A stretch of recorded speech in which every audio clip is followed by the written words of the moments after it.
palamuti lang natin yung ating lechon.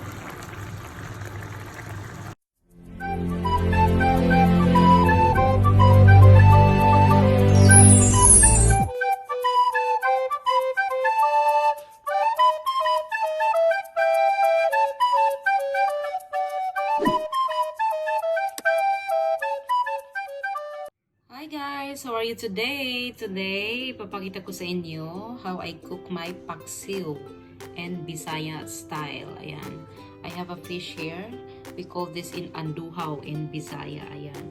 Be sure you have to clean this first before you cook. Ayan. And then, I cut this one here, yung mga pakpak niya. Kinakat ko siya para malinis yung ating isda. And, lalagyan natin siya ng garlic. Kailangan maraming garlic. Ayan.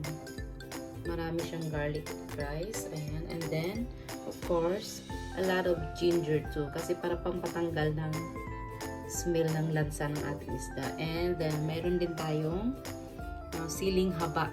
Pag malapit na siyang maluto, matapos, ayan, lagyan natin ng siling haba. And mayroon din tayong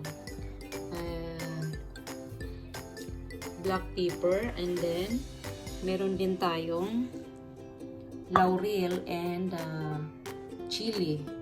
Red chili, dry chili. Ayan, we have to put the red dry chili. Kung gusto niyo lang, if you like lang, optional siya. Ayan. This is it. So, pwede rin siya mamaya lagyan natin ng talong or optional din siya pag gusto niyo lang siya, guys. And, of course, yung panglasa natin, okay? Ayan yung ating ingredients.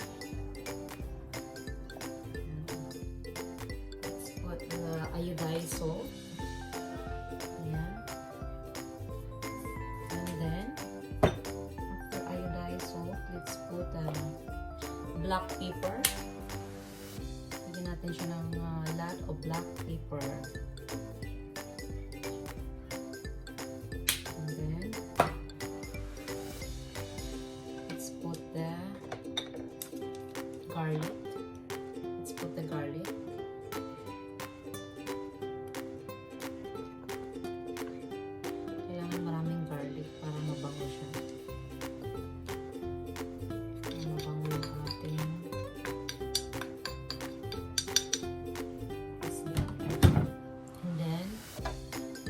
The ginger,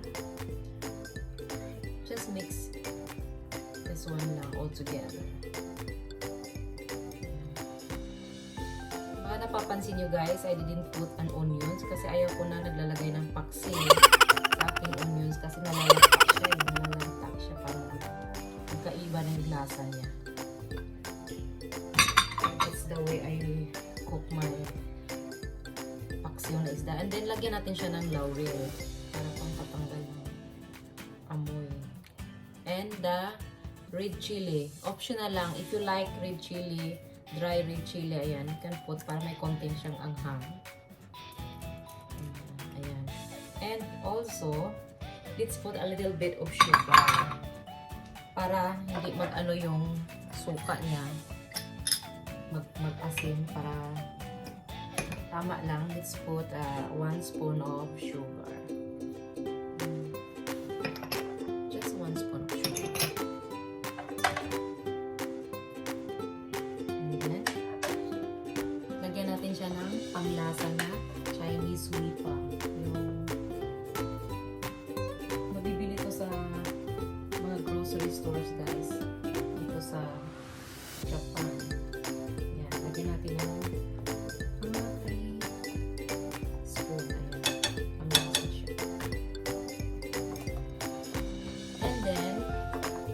lagyan natin siya pag malapit na maluto, lagyan natin ng olive oil. And then, let's put the suka. 1 cup of suka. Walang pa yung 1 cup, lagyan pa natin. Siguro mga 1.5 cup. Sa ganun karami. Sa isang ganun karami. Ayan. Okay. And then, ready na natin siya iluto. Kasi meron na siyang Tsaka pala, dagdagan pala natin siya ng cup of water. Cooking cup siya, guys. Ayan, cooking cup. A cup of water. Ayun.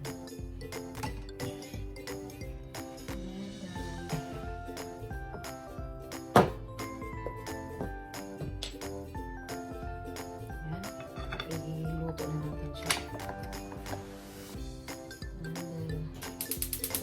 Let's fire our heat. Let's cook this one for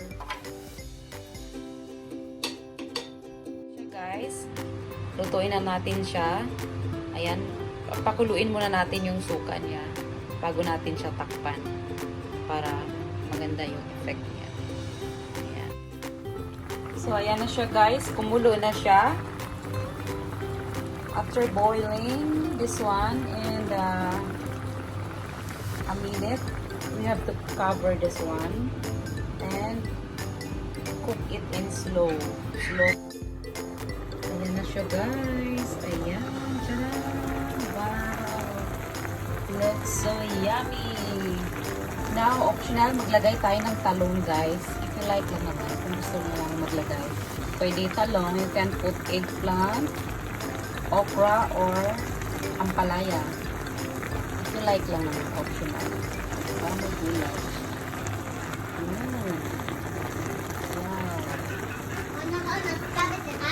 Wow. Kabite. Lagyan natin siya ng gulay. And then, let's cover this again for and then after a minute, let's check. Ating eggplant. Ayan, okay na siya guys. And then, para ma-oily naman siya ng konti, sarap siya. Lagyan natin siya ng olive oil. Ayan, let's put a lot of olive oil. Ayan, yung favorite ko. Olive oil. And then, let's add more paminta, durog. And then, naisip ko, masarap din siya kapag nilalagyan siya ng gata. So, I decided to put a gata, guys. Coconut milk. Here you go. Ayan. Put coconut milk. Mga 2 cups ng coconut milk. Ganyan kami mag-ano, guys, sa Bisaya. Magpaksiw. Yan. Ubusin ko na ito yung 2 cups of coconut milk.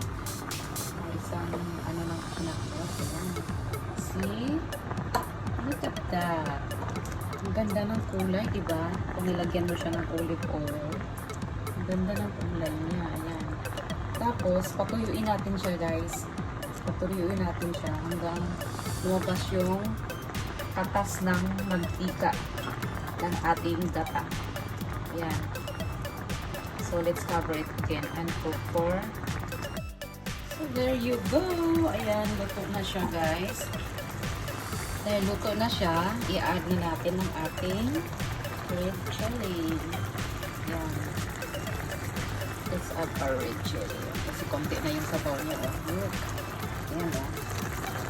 Wala na siyang sabaw. Konti na lang. Ayan, oh. Look at that. So, and ang palamuti ang natin yung ating red chili. You have it! Ayan, luto na ang ating paksiw sa gata. Ayan. Ayan yung paksiw ng Bisaya, guys. Ayan, it's ready to plate this one. Ang sarap ng lasa niya, grabe. Mapaparami ka ng rice. So, there you go. Done our paksiw sa gata. Ayan, ang sarap niya, guys. Grabe. Ang sarap ng lasa. Ayan. Kunting sabaw, tuyo na talaga siya. Ayan.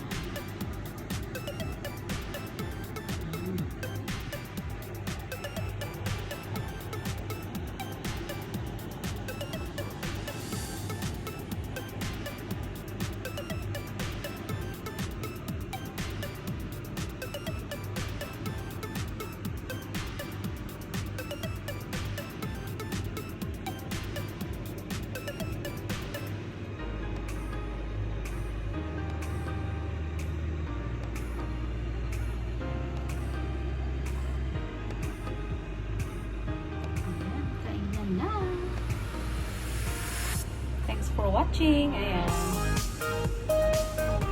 Grabe, ang sarap ng taho.